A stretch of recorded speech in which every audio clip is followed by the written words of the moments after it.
Subscribe to Underground Sports Philadelphia on YouTube.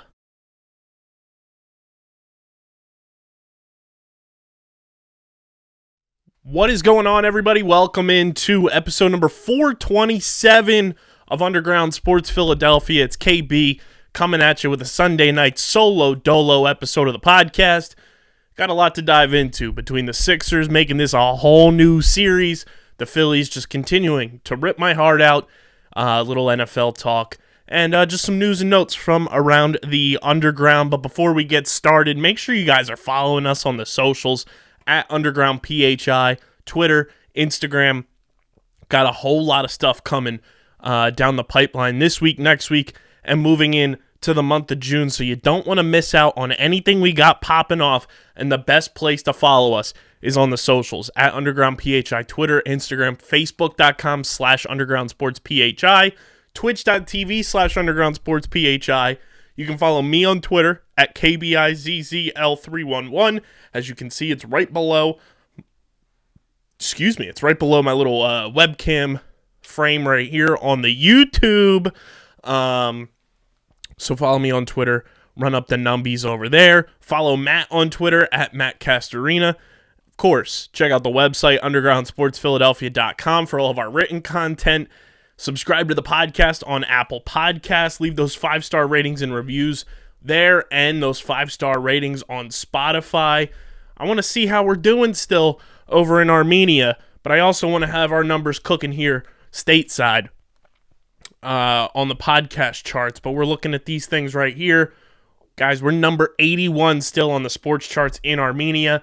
We are in the top 1,100 on the sports charts in the U.S., and we're on the charts for all podcasts in Canada in the top 10K. We're doing the damn thing there, but we want more. So make sure you're subscribing to the podcast, Apple Podcasts, Spotify, and leaving the 5-star ratings and reviews, because that helps more people find the show. It helps the numbers cook. It gets the algorithm going. So go subscribe on Apple Podcasts and Spotify and leave the 5-star ratings and reviews for the boys.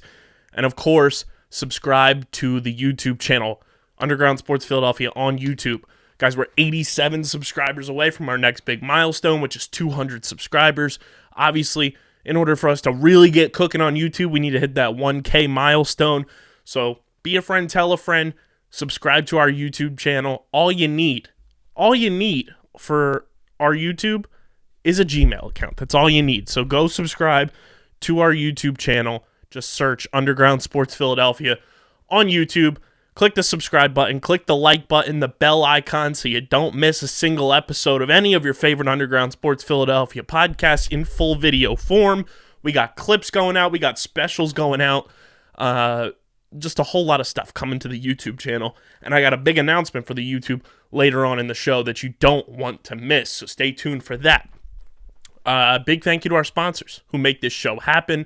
Main Auto LLC, Ducharme's Pro Foot, Security 21 Security Systems, Paul J. Gillespie Incorporated, Mark Ronchetti, CPA LLC, and the Dental Wellness Center of Vineland. And of course, Tomahawk Shades, the best small batch eyewear in the game. Guys, summer's right around the corner. It's the month of May. You got to get the sunnies on when you're outside, and Tomahawk Shades is here to do the damn thing for you.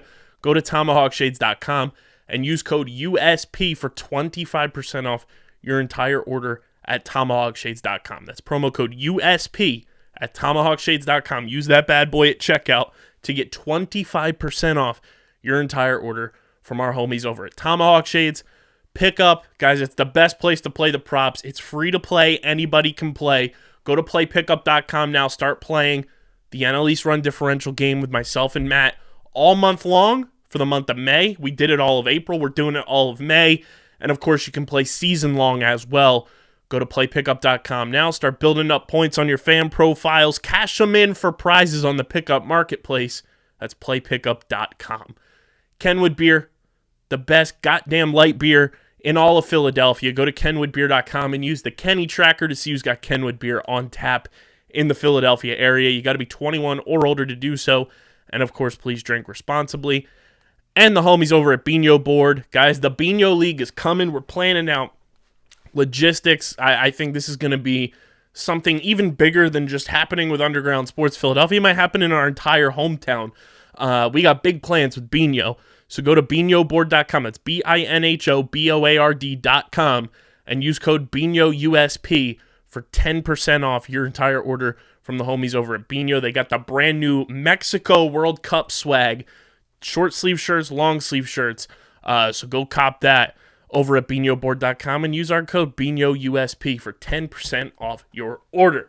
Let's get into it. The Philadelphia 76ers did the gosh darn thing tonight. They did the gosh darn thing on Friday. The Phantom of the Process is back. Joelle Embiid rocking the mask. And it's a whole new series. The Sixers tie up the series with big wins on Friday night and a big win on Sunday night, taking down the Miami Heat, respectively, 99-79, and tonight, 116-108. James Harden goes absolutely nuclear in this game against the Miami Heat. He's sitting right behind me like he does every single podcast. And my goodness, ladies and gentlemen, all the James Harden doubters, please step to the side because your time is up. It's over for you. You had your run. But guess what? James Harden's back. He did the goddamn thing tonight.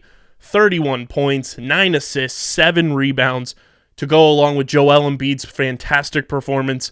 24 points and 11 rebounds for the big man, the future MVP, which I'll get into that in just a bit. Tobias Harris had another fantastic game. Tyrese Maxey doing the damn thing. And bang, bang, George Niang. Shout out Kate Scott.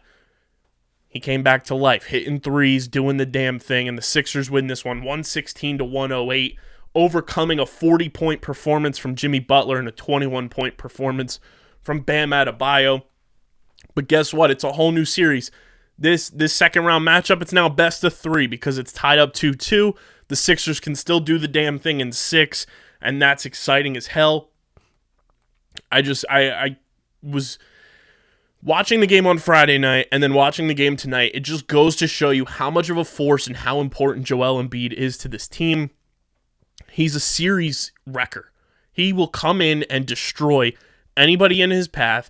He makes Bam Adebayo look absolutely useless in terms of being one of the quote-unquote best big men in the league. Joel Embiid bullies the hell out of Bam Adebayo, and it's fantastic to watch every single time it happens.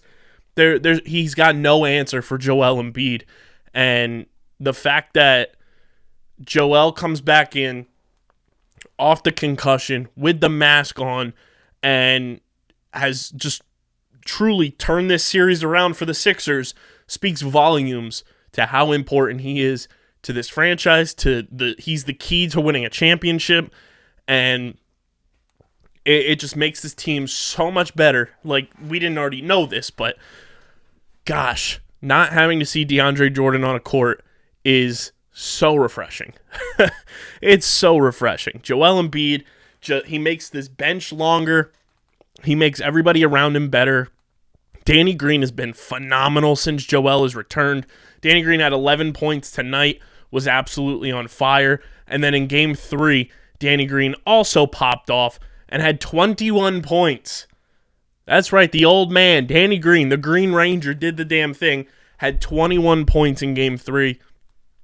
Joel just makes him that much more lethal, makes him that much better in space, and I'm just so happy Joel's back. He looks pretty comfortable wearing the mask. He looks pretty comfortable just playing right now, which is such a good sign. And I truly don't know if we can ever quantify just how special and how important and pivotal Joel Embiid is to this 76ers roster.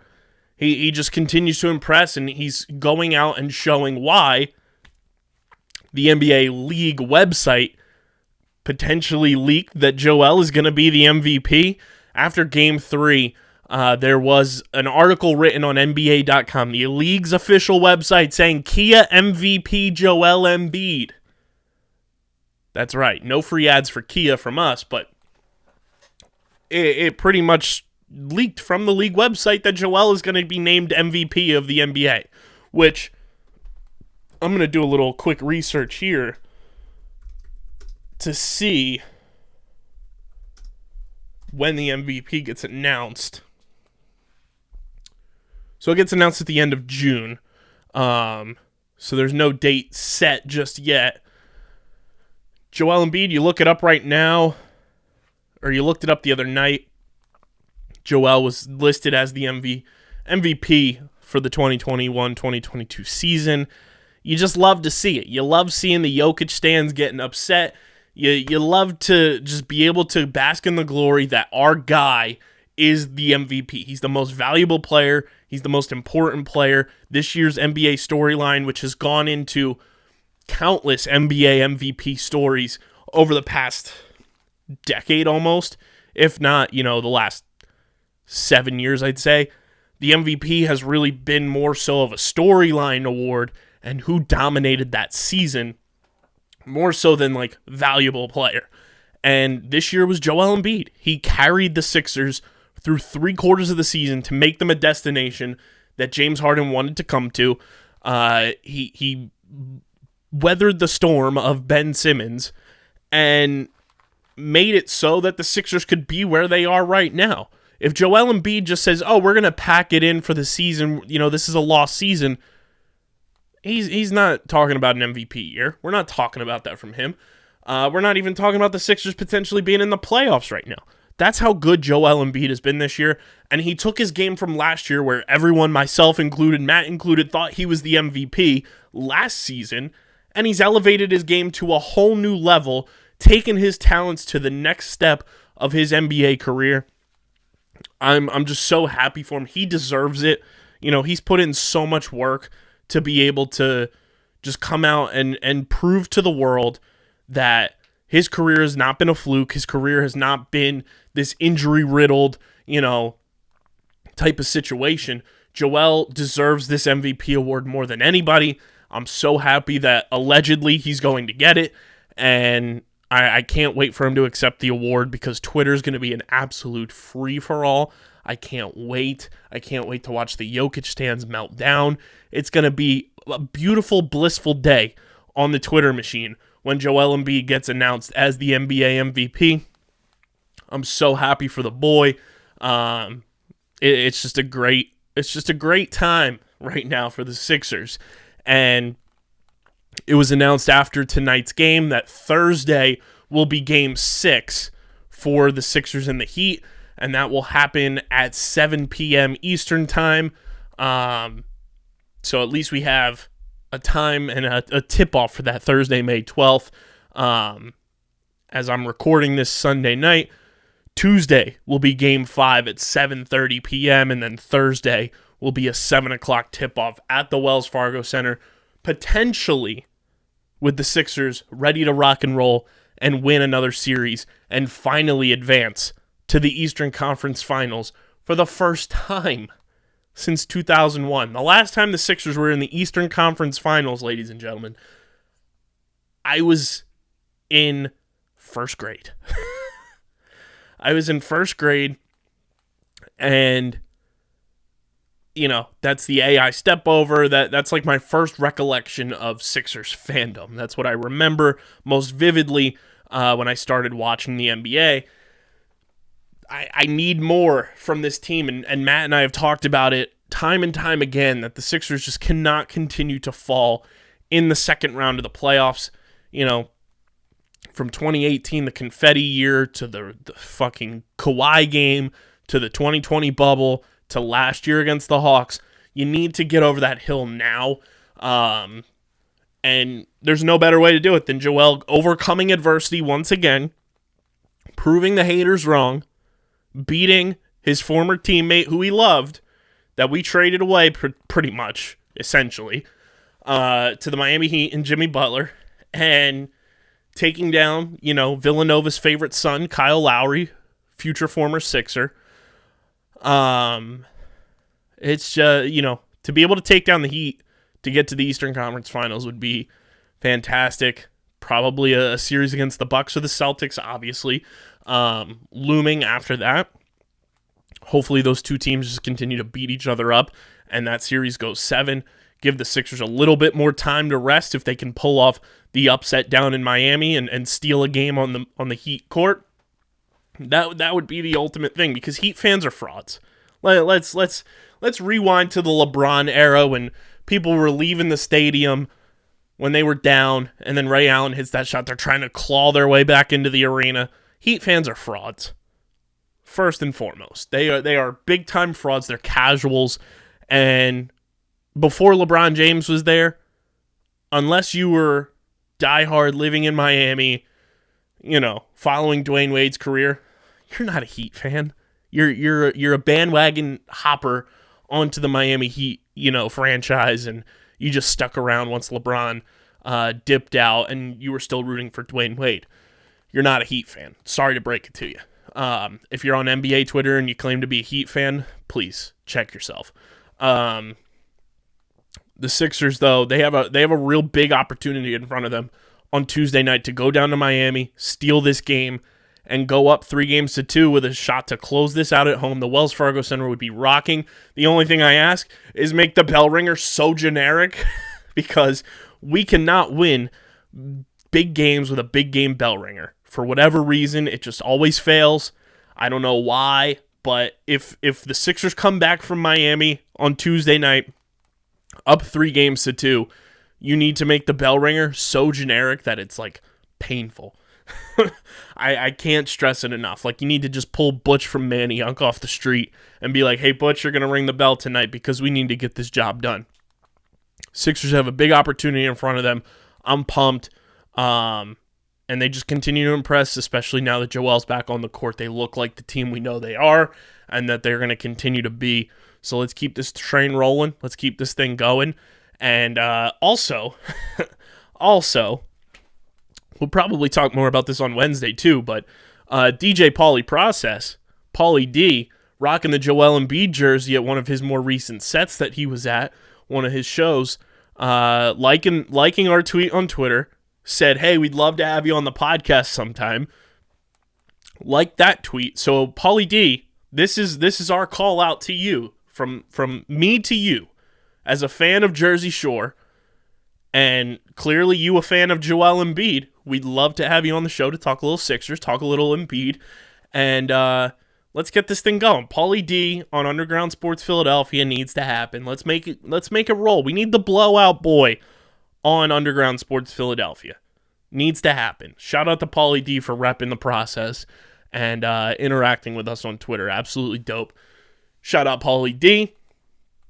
But that leads me to the team that drives me insane.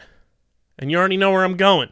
But before we do, our Phillies talk and the NL East run differential game is brought to you by the homies over at Pickup. You guys can go to playpickup.com.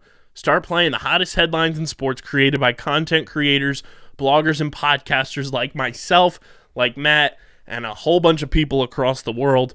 Playpickup.com is the place to play the props. It's free to play. Anybody can play. You get props correct. You get points on your fan profiles. You rack those up. Go cash them in for prizes on the Pickup Marketplace. Go to playpickup.com now and start playing those headlines. The NL East run differential looks a lot different than it did last time we had a show on Wednesday night. Right now, leading the way are the New York Mets at plus 36. The Miami Marlins are at plus 8. Our Philadelphia Phillies are at a flat 0. They're just even. No runs for, no runs against. The Atlanta Braves are at minus 3. And the Washington Nationals are at minus 30. And your NL East standings after the Phillies doubleheader today, the New York Mets leading the way at 20-10, the first team to get to 20 wins this year. They'll fall off soon enough, don't worry. The Atlanta Braves at 14-16 in second place, the Miami Marlins at 13-15 in third place, your Philadelphia Phillies at 12-16 in fourth place, and the stolen franchise Washington Nationals in the basement at 10-20.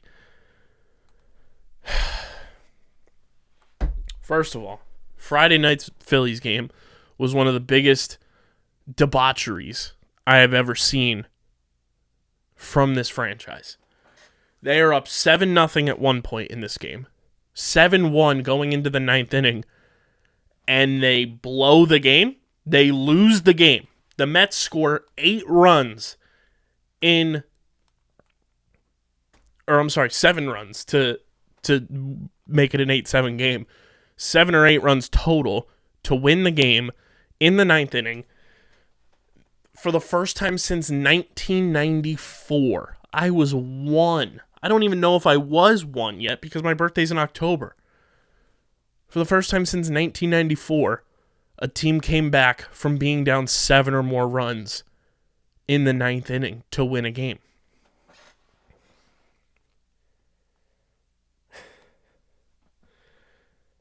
I wanted to throw my phone. I wanted to punch walls.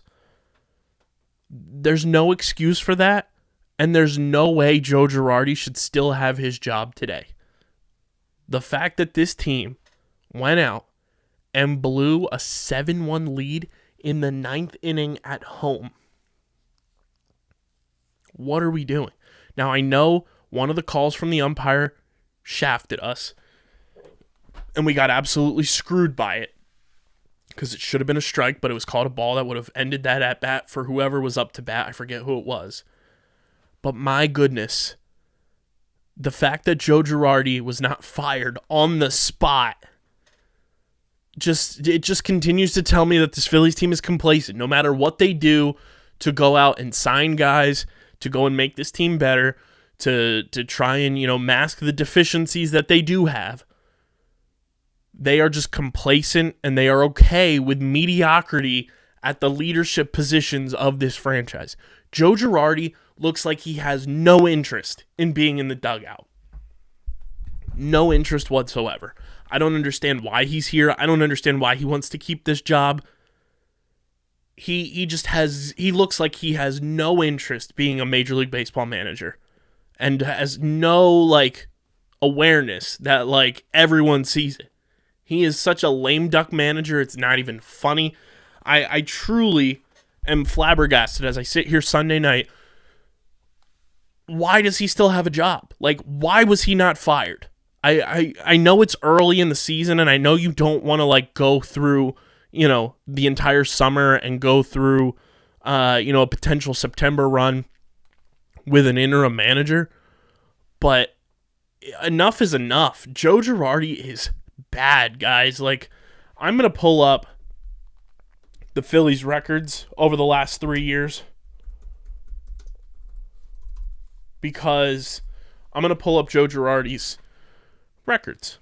So, to put it in perspective here for everybody, Joe Girardi's first year, the 2020 shortened season, the Phillies go 28-32 in 60 games, below 500. Then 2021, they go 82-80, 2 games over 500 to improve Girardi's record to still 2 games under 500. They're now 12-15, still under 500, still underperforming, and I just don't know where the line gets drawn to really say, okay, enough's enough, let's pull the plug, because this guy truly does not care about the position he's in right now. Plain and simple. You can only do so much to where, you tolerate, the pitching's on today, but the guys just aren't hitting. Sorry. The guys just, they weren't swinging the bats well. They were getting thrown off by guys' fastballs that they haven't seen before. Those are such lame-ass excuses. And that's an excuse Joe Girardi used today from the second game of the doubleheader when the Phillies faced Chris Bassett. The guys weren't used to seeing his fastball. Shut the fuck up. What are we talking about? Are we really using an excuse that a guy coming over from the American League to the National League, you're just not used to seeing his fastball, so that's why we couldn't get hits? What a terrible excuse. What is the point of game prep? What is the point of watching film? What's the point of having scouting reports on guys if you're just going to say, oh yeah, we're not used to seeing it live? This guy boils my blood. He makes me so legitimately angry, and I just don't know what it's going to take to get Joe Girardi out of here. He is so bad at his job. And the fact that the Phillies tried to bank and put all their eggs in the basket of a guy who won a World Series in 2009. Guys, it's over a decade ago. That's 13 years ago Joe Girardi was last successful. Like, my goodness, why are we doing this to ourselves? Like, Joe Girardi's just not a good manager. I hope everybody that wanted Gabe Kapler gone is seeing what the San Francisco Giants are doing right now. Because they're, since Gabe got there, one of the best teams in baseball. Currently, 16-12. They're in a tough division. They're 4 games back in the NL West, but hey, better record than the Phillies and continue to have a better record than the Phillies. The Joe Girardi era needs to come to an end. It's to the point where the Phillies are holding themselves back because they don't have quality leadership outside of certain players. And even then, like, you can't rely on players to be your overarching leadership. You need a strong manager. Look at all the successful teams in baseball who have strong managers. Like, sure, the Dodgers have had their ups and downs, but Dave Roberts is a pretty good manager. The Milwaukee Brewers' Craig Counsell has been a pretty damn good manager. You look at Tampa Bay. You look at Toronto right now. Even look at the Yankees. Aaron Boone has been fantastic this year. The Yankees wanted him fired. Across the board, you just look at so many of these teams that have so much better manager options than the Phillies, and you just think of what could have been if the Phillies didn't get so trigger happy and fire Gabe Kapler. And I know this is a broken record. I know Gabe wasn't the best dude or whatever you want to, talk about, but like, he's winning games right now. And the Phillies just continue to be mediocre. They continue to be up and down. There's no consistency whatsoever with this team. And I just don't know when the line gets drawn in the sand to be like, hey, we need to go in a different direction if we want to win a World Series. Because, again, it just doesn't feel like this team is pushing themselves to go win a World Series. They look like they're just trying to stay afloat, look like they're just trying to win games at a competent rate, but not take it to the next level and try to succeed and make it to the postseason.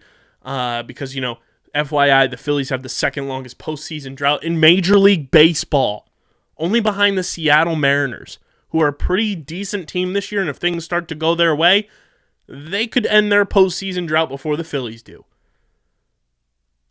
Things need to change ASAP for this Phillies team. And it's so tiring with the back and forth of the ups and downs with pitching gets hot, hitting goes cold. Hitting gets hot, pitching goes cold. There needs to be some sort of consistency across the board with this team where they need to figure a lot of shit about themselves out, and it needs to start now because it's May already. We're a week into May in this Major League Baseball season. We're a full actual month into this season now, and this team just doesn't look ready or look like a team that's going to even be eligible for the postseason in an expanded postseason. Let me repeat that. An expanded postseason, this team does not look like they're going to qualify for the playoffs right now as of May 8th. What are we doing, guys? What are we doing? And it doesn't get any easier because Zach Wheeler and Zach Eflin both placed on the COVID-19 injured list. They're out for the foreseeable future, which is tough. I know Eflin hasn't been everything we wanted him to be, but when you lose 2 guys in your starting rotation that you're relying on every 5th day, no matter what the injury is, but now with it being COVID, like, that sucks.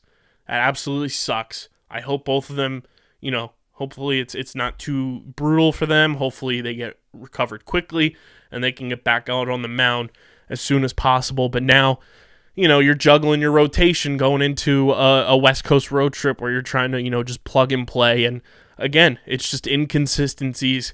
This time, not really their fault. It just sucks. It sucks that these guys are going to be out for the foreseeable future, and I just hope they come back and, recover as quickly and as healthily as possible. So shout out to Zach Wheeler and Zach Eflin. Hope you guys get well soon. But again, the Phillies, screw Joe Girardi. He needs to be fired. Hashtag fire Girardi. Like, it needs to happen. I never like to see anybody lose their jobs, but the time has come. He's not good at his job, and I'm sure you can just get a jump start on finding a replacement that will actually get the job done and help this team get over the hump and win a World Series. I just have to also proclaim my absolute love and admiration for Jordan Davis and Hassan Reddick. They were at Game 3 of the Sixers game, along with Nakobe Dean ringing the bell. Jordan Davis is an absolute weapon on Twitter. Apparently Tyler Hero pointed at them when he scored a bucket, and Jordan Davis quote tweeted the video and said, "Scoreboard," with the pointing up finger emoji. What an icon. Hassan Reddick tweeted that he didn't like the way Tyler Hero looked at him. Go Sixers. Those two are absolute weapons. Nakobe Dean being with them was great. I always just love seeing the other athletes from, the other sports in town going out and supporting, the teams that are, playing in the playoffs or whatever it may be. So to see Jordan Davis out there, Nakobe Dean and Hassan Reddick just having a damn good time and absolutely clowning Tyler Hero was great. It just shows that this Eagles team, too, on defense especially now, they've got personalities. Even though it's so basic and it's so minimal of a thing, but outside of Darius Slay and Fletcher Cox, really, there hasn't really been that much swagger or that much of a personality presence from this defense in a very long time. So it's very fun to see some of these new guys and some of the young guys coming in and really just, going all out and showing that they have personality, showing that they have a comedy aspect to them, showing that they can, get down with the big boys and make the fans laugh and make them fall in love with them right off rip. I'm excited for that, and I think it's going to project to the field too. Seeing a veteran like Hassan Reddick bonding with these guys early on is fantastic, and I just hope it continues. I hope to see more bonds off the field with so many of these players from this Eagles team, because it is still such a new era of Eagles football, even though there's a lot of, quote-unquote old guard still on this team. It's a lot of new guys, too. And it's a lot of, just new relationships, a lot of new just faces in this organization. So, to see brand new guys coming in and bonding right away is just super exciting to me as a fan. I love seeing that. I love seeing the guys with bonds on and off the field. So I hope that continues, and I hope a lot of these new guys just gravitate towards veterans and continue to rock and roll and continue to learn from them, because it's awesome to see just the bonds, because to me, as a former, high school athlete, former, any level athlete, the bonds you share with teammates off the field are almost greater than what you share on the field, because it translates. And having a stronger bond off the field with somebody, you can relate to them, you can see how they tick, you can see how they work, and I think that just makes your on-field product that much better. So shout out to Jordan Davis and Hassan Reddick for doing the damn thing, going and supporting the Sixers, and absolutely clowning Tyler Hero on the Twitter machine. Also, shout out to the boy Isaiah Pacheco, got his number and absolutely shut down the critics out in Kansas City. Isaiah will be wearing number 10, most recently worn by Tyreek Hill, who was traded just this offseason to the Miami Dolphins. And people asked, do you think there's expectations? Do you know whose number that was, this, that, and the third? And it's he's like, I wore this number before. I don't think there's any expectations. I know my body of work speaks for itself. And I'm ready to go to work. And that's exactly how Pop has been since he was in high school. He's just a pro's pro and knows how to, just tell it how it is. And he's going to rock out there. People are going to forget about Tyreek Hill in Kansas City, okay? It's the Isaiah Pacheco show. He signed his contract to a 4-year deal with the Chiefs. So happy for Isaiah. He absolutely deserves it. And he's just going to continue to make Vineland proud. That's exactly what he has done since he was in high school, ever since he went to Rutgers, and now he's with the Chiefs. That's exactly what he's going to continue to do, rocking that number 10 for Kansas City, and he's going to be a certified weapon for Patrick Mahomes. So look out, Chiefs fans. You got a winner, and he's going to back up his talk, too. Isaiah Pacheco's a one-of-one human, and I hope everybody in Kansas City is ready for the Pop show, because Kansas City is going to be popping with number 10, Isaiah Pacheco. So go get your nameplates changed from your Tyreek Hill jerseys to Pacheco, because he's going to be rocking and rolling in that Kansas City offense for sure. Speaking of a legendary, unexpected this morning on Sunday as I was scrolling the Twitter machine when I woke up, Ray Didinger announced that he is retiring from writing, from TV, from radio. Ray Diddy is... I've been listening to WIP since I was like 8 years old. I had a little radio in my room, and, you know, on my bunk bed, I'd tap it on, and I'd be listening late nights. I'd hear Glenn Macnow, I'd hear Ray Didinger, Jody Mack, you know, the whole crew, Rob Ellis, like.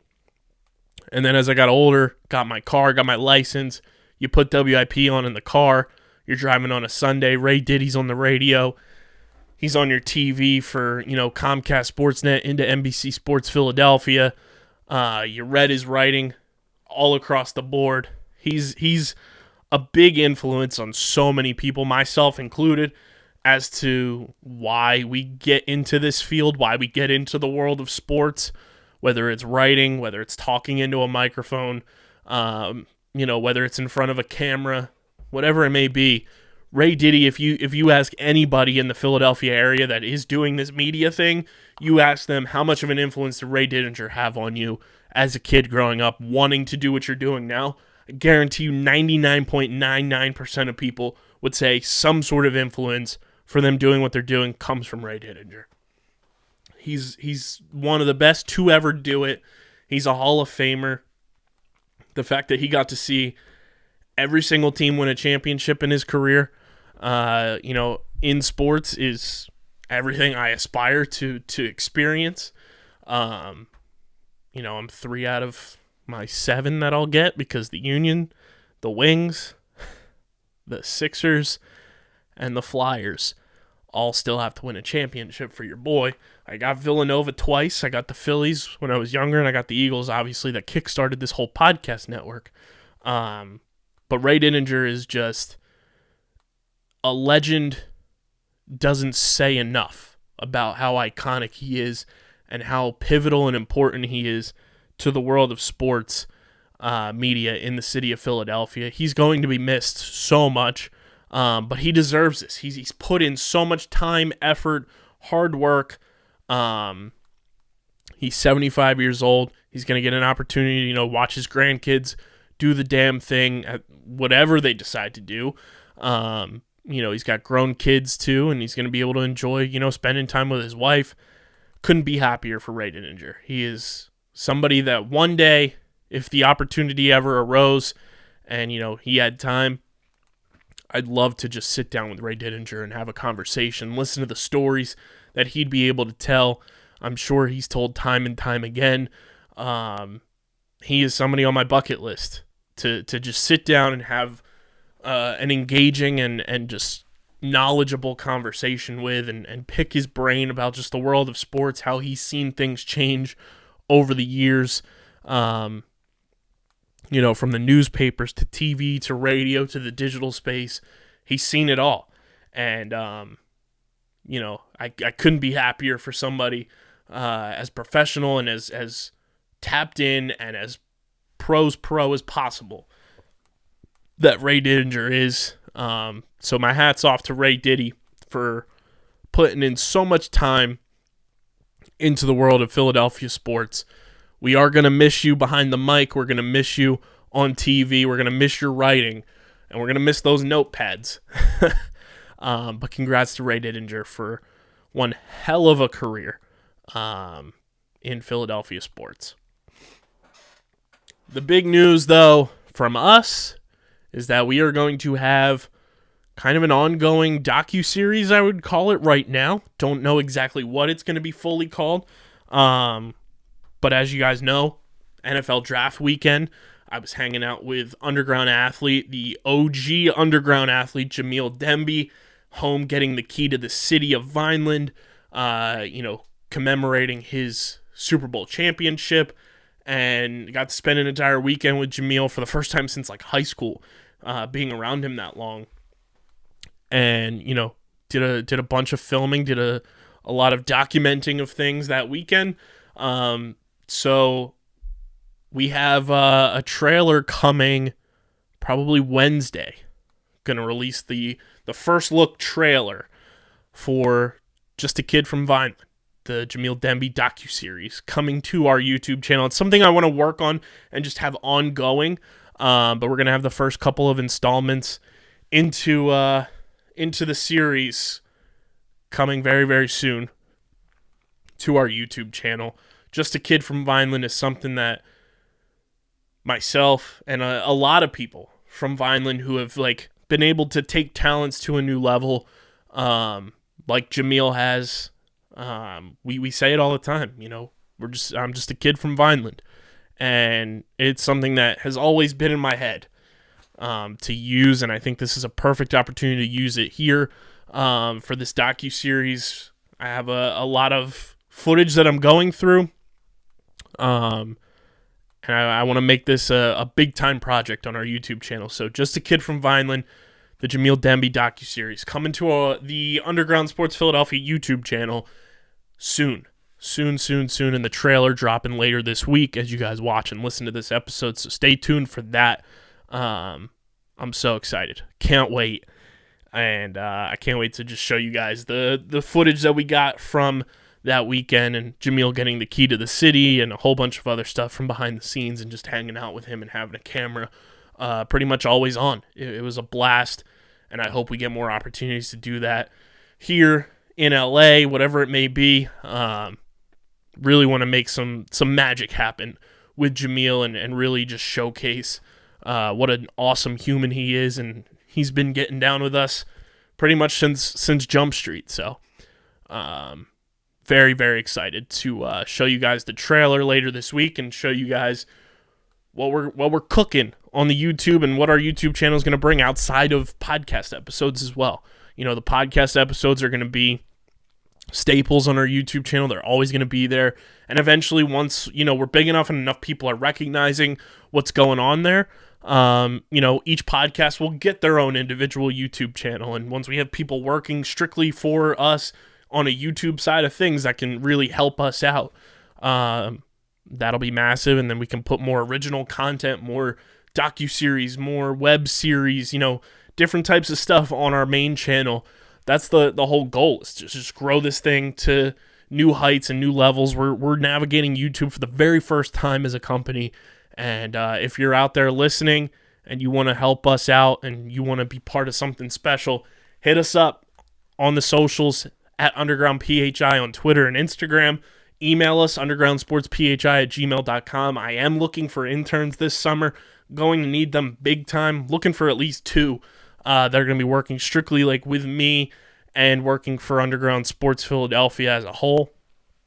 So email us, undergroundsportsphi@gmail.com, if you're looking for an internship or just looking to, get your foot in the door with sports media in the Philadelphia area or across any of our other brands. We got lacrosse, we got TV and movies, we got golf, we got soccer, we got fantasy football. And if you or somebody is a content creator or, a producer or anything like that, we'd love to talk with you and have you potentially get on board with us, because we're always looking for help here, especially with all the projects we have going on now and just all the different avenues of content we have releasing each and every week. So hit us up at UndergroundPHI, Twitter and Instagram. Follow me on Twitter at KBIZZL311. Check out the website, undergroundsportsphiladelphia.com, for all of our written content. Subscribe to the podcast feeds, Apple Podcasts, Spotify. Leave those 5-star ratings and reviews. Let me know how you feel about this Sixers Heat series, how you feel about Joe Girardi and the Phillies, and anything else in between. 5 stars only, because we got standards. We know you do too, and we know they're 5 stars. Also, let me know in the YouTube comment section what you want to see on these Sunday solo shows. I'm coming at you solo dolo. I've noticed a decent amount of people, for what our subscriber demographic to view demographic are watching the Sunday solo shows. So if there's anything you want me to talk about specifically on Sunday shows, drop it in the YouTube comment section. Let's get those comments flowing. Would love to hear from you guys on YouTube, what you guys would love to hear, along with our typical, content we put out on the show for the Sunday Solo Dolos. I always love constructive criticism. I always love feedback, so let me know in the YouTube comment section if there's anything you guys want to hear on Sunday Night Solo Dolos. And of course, subscribe to the YouTube channel. Subscribe. Hit the subscribe button, click the like button, hit the bell icon so you don't miss a single episode. And be a friend, tell all your friends to subscribe. All you need is a Gmail account to subscribe on YouTube. Big thank you to our sponsors who make this show happen. Main Auto LLC, Ducharme's Pro Foot, Security 21 Security Systems, Paul J. Gillespie Incorporated, Mark Ronchetti CPA LLC, and the Dental Wellness Center of Vineland. And of course, Tomahawk Shades. Go to tomahawkshades.com. Use promo code USP for 25% off your entire order from the best small batch eyewear in the game. That's tomahawkshades.com. Promo code USP for 25% off your order. Kenwood Beer. Go to kenwoodbeer.com and use the Kenny tracker to see who's got Kenwood Beer on tap in the Philadelphia area. You got to be 21 or older to do so. And of course, please drink responsibly. And the boys over at Bino. Go to binoboard.com. That's BINHOBOARD.com. And use our code BINOUSP for 10% off your order at binoboard.com. Appreciate the living hell out of you guys. You're the absolute best. Let's go Sixers. 2 more to go. Let's beat the Heat. Phillies, get your shit together. We got a lot coming for you this week. I'm going to need all the good vibes and caffeine possible because the day job is dragging me down this week. So send all the positive vibes your boy's way. But this has been episode number 427 of Underground Sports Philadelphia. I'm your boy KB. This has been another Sunday Night Solo Dolo episode of the podcast. And until next time, which will be Wednesday night live on twitch.tv/undergroundsportsphi, I am signing off. Peace.